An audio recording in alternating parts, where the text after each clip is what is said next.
Sau mă numesc Dani și astăzi să vă arăt un truc destul de simplu cu cărți. După cum vedeți, nu este un pachet de cărți special, unul simplu, ăla de la magazin.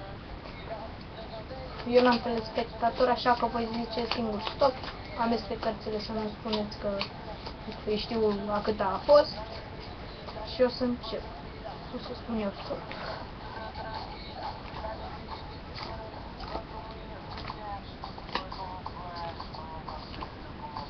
Stop. Vă uitați bine la carte, da?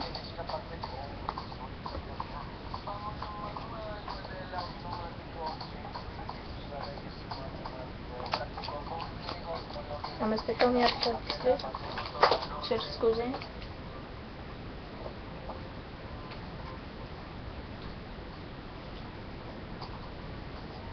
E pentru prima oară când fac așa ceva.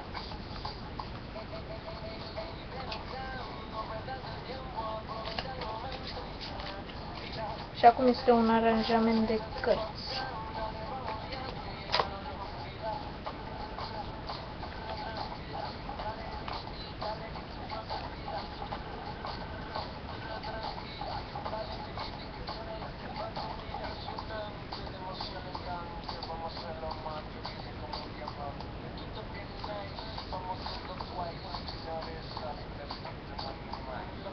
Aceasta este cartea dumneavoastră.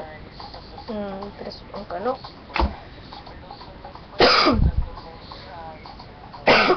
O pun aici, pun o cană peste ea și acum din nou. Aceasta este cartea dumneavoastră? Nu cred. Așa că o pun aici și pun altă cană peste. Acum aș dori să faceți în colțul pachetului de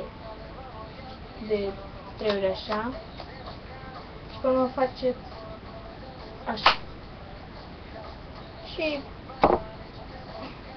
acesta este rezultatul. Tutorialul este, nu țineți cont de număr. Dați un număr de cărți jos,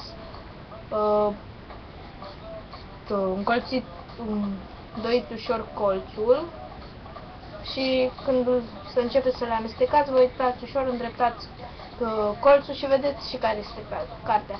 Amestecă cine vrea, dumneavoastră știind cartea. Să zicem că era capa de romb.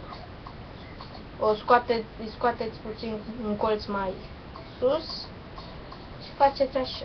Aceasta este cartea dumneavoastră? Nu, puneți o mână pe ea. Eu n-am avut, la mine n-a avut cine să pună mâna pe ea. Așa că vă zice așa. Apoi îi arătați următoarea carte, mai mult ca sigur va spune că nu. Puneți a doua carte din pachet, cartea respectivă să fie a doua și faceți la cartea care a spus-o, faceți așa. Și acesta este trucul. Mulțumesc pentru vizionare, sper să vă prind.